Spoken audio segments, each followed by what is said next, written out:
We are on filmsgonewild.com. My name is John Wildman, and we are at the Hot Springs Documentary Film Festival. And with us, this is a film that we actually had at the Oxford Film Festival, and now we're back for a sequel, at least as far as I'm concerned. The film is Roots of Fire. We have with us the directors, Jeremey Lavoi, Abby, is it Berendt? Berendt. I want to make sure I got that right. Abby Berendt Lavoi, and a special guest. This is our daughter, Lily Lavoi. Yep. Who I believe did all the craft services. All right. We always have our filmmakers introduce the audience to the film. So whichever one of you wants to do that, tell us about the film. Roots of Fire is a journey into modern Cajun music. So you're going to meet 5 amazing artists, bands associated with them, and you're going to learn a lot of history about Acadian culture and Acadian music, and specifically French and how it's important to that culture and why it's important to keep it alive. I was actually talking to Justina before you two arrived, that as I was watching the film, I love the music. And the music, of course, has a very specific sound and themes to it that I was like laughing myself going, it's all the same song, but it's the greatest song ever. But it goes into what I really wanted to start off the conversation, which is that music is infused in an entire culture, an entire way of living. And everybody that you talk to and you feature in the documentary are so immersed in it and in such a way that they are actively evangelizing on behalf of it. So I would love for you both to talk about, did you seek to capture that from the get-go, or did that reveal itself as you were interviewing and as you were doing the film? I would say that it was definitely something that revealed itself to us.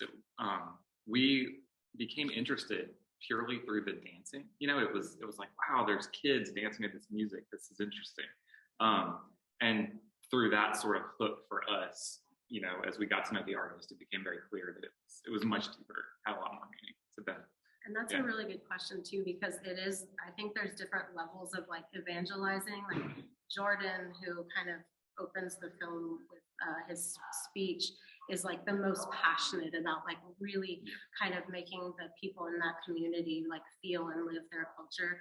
And then you have a different scale where some people are just living it, and then they hope that by living it, other people will see it, but they're not like actively like preaching to the crowds or anything like that. So there's kind of different levels. Well, and toward the end of the film, when there's the celebration that you have, and the getting of the chicken on the pole, and and that juxtaposed with the moment in the graveyard where there's really like kind of a solemn listen. We're all having the greatest time ever. We're gonna have awesome food. It's gonna be great music.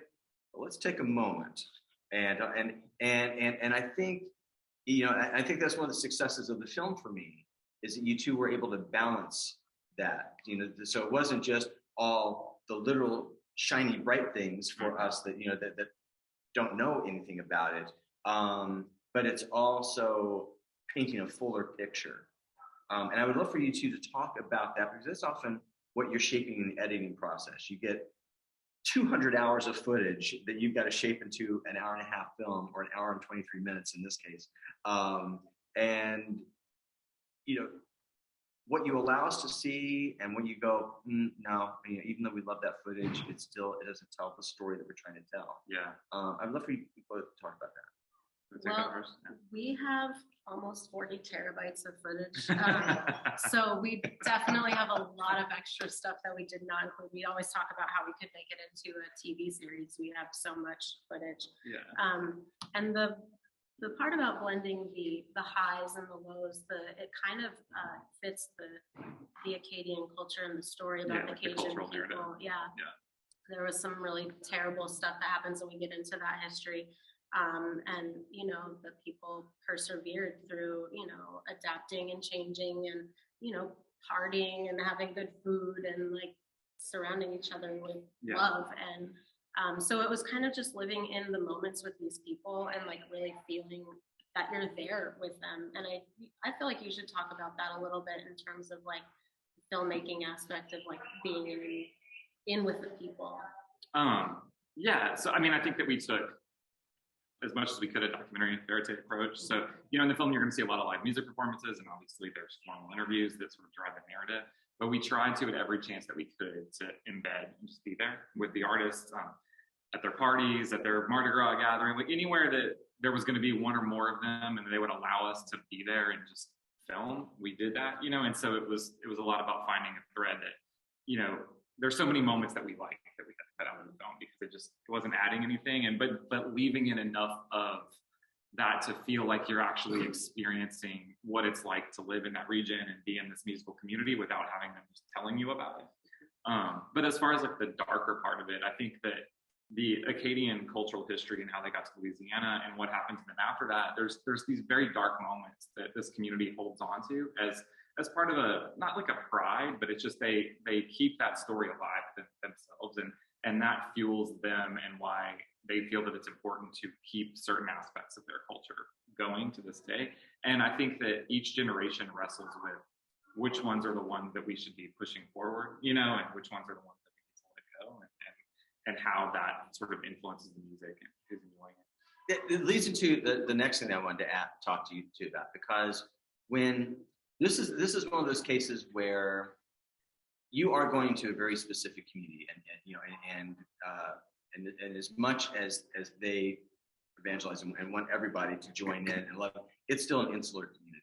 And so when you're doing that, even though we are in a time when everybody expects to be on camera, everybody expects to be on a show at some point because that's just the way television and the internet has worked, it's still not an automatic. You still have to have people trust you. You still have to have people sign off on it. You still have to have people be willing to, even after they've talked to you, sign a release and all of that. Talk about that process for the two of you and how you manage that. It took years. Depending on how you want to like clock the start date, we may have worked on Roots Fire for a decade, like, or it may have only been 5 years. I don't know. It just depends on how you look at it. But it took a really long time to earn trust. In fact, I feel like we're still doing it, you know, and I feel more accepted by this community than I ever have. But there was always that element of, you know, when we started this, we lived in California, and so it's like we're coming in from San Francisco, we're infiltrating in a way, we're trying to film, and I think that there's been a lot of people who blaze through there and film. You know, they want to come in, they want to shoot the Mardi Gras, and then they leave, and then they don't necessarily get the story right. And I feel like 5 years in, people start to realize that we weren't going anywhere, and that, you know, and they started to open up to us a bit more. But even then, like you said, like everyone expects to be on camera. That was another interesting thing about this community, is like they did not and do not expect to be on camera, and it seemed like that didn't matter to them very much. You know, if you know, it wasn't like, oh, we want to be in this movie, we want to be on TV. It was more like, can you shoot our band, because we need like something for promo. You know what I mean, like that kind of thing. Even the Mardi Gras itself.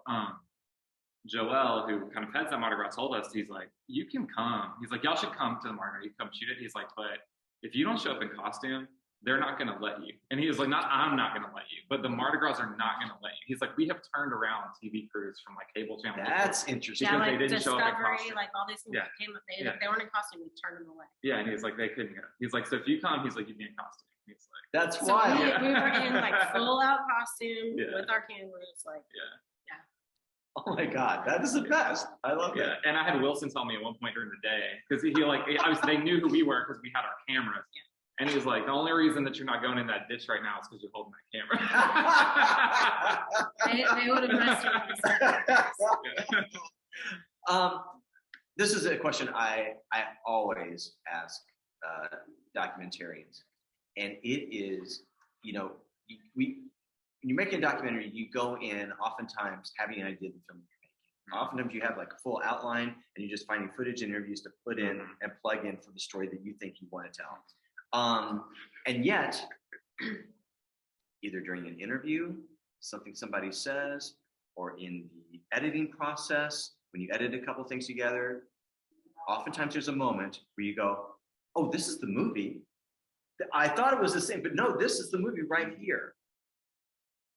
And it may be different. It may be different for each of you, for both of you. Yeah. So I would say that probably happened like 3 or 4 times during the process of this film. But the last time that it happened, we were setting up for what we thought was going to be the last shoot. And, we had sort of an A-roll edit. We knew who our main characters were. And we wanted to shoot Buffalo at Festival Cadienne. They're having this 20th anniversary show. So every band member was going to be up on stage that had ever been in the band. And we're like, we got to get that for the doc, and then we'll be done. We're wrapped. Jordan opened up for them. We knew of Jordan, but he wasn't in the documentary yet. He'd only had, I think, 1 album at that point. So we were aware of him, but like when we became aware of him, we'd already been working for so long. We're like, we can't do any new characters. We were slimming the documentary down at that point. So anyway, we're setting up. We have the wide camera set up just as our master camera for the Buffalo show, and Jordan gets up on stage and he starts doing that speech that opens. And I was standing next to the camera and I was like, this feels important. I'm just going to hit record. And then I was backstage and I was like, oh, I have to go. And so like, I'm running around trying to get it. And we have like one shot of me where it's like behind the stage. Like, and then we just have that master shot. And it was like, and then after we're like, Jordan has to be in the documentary. He has to be. So it was like another, half year of like coordinating with Jordan, trying to get his interview, trying to do some B-roll shoots with him. And then, but I mean, if you look at the film now, the film without Jordan, it would be a completely different movie. Yeah. And I should say too, like another, because he said there was like 3 times that happened. There was another, like really, really early on, we wanted to do both Cajun and Zydeco genres and kind of do the story of both of them.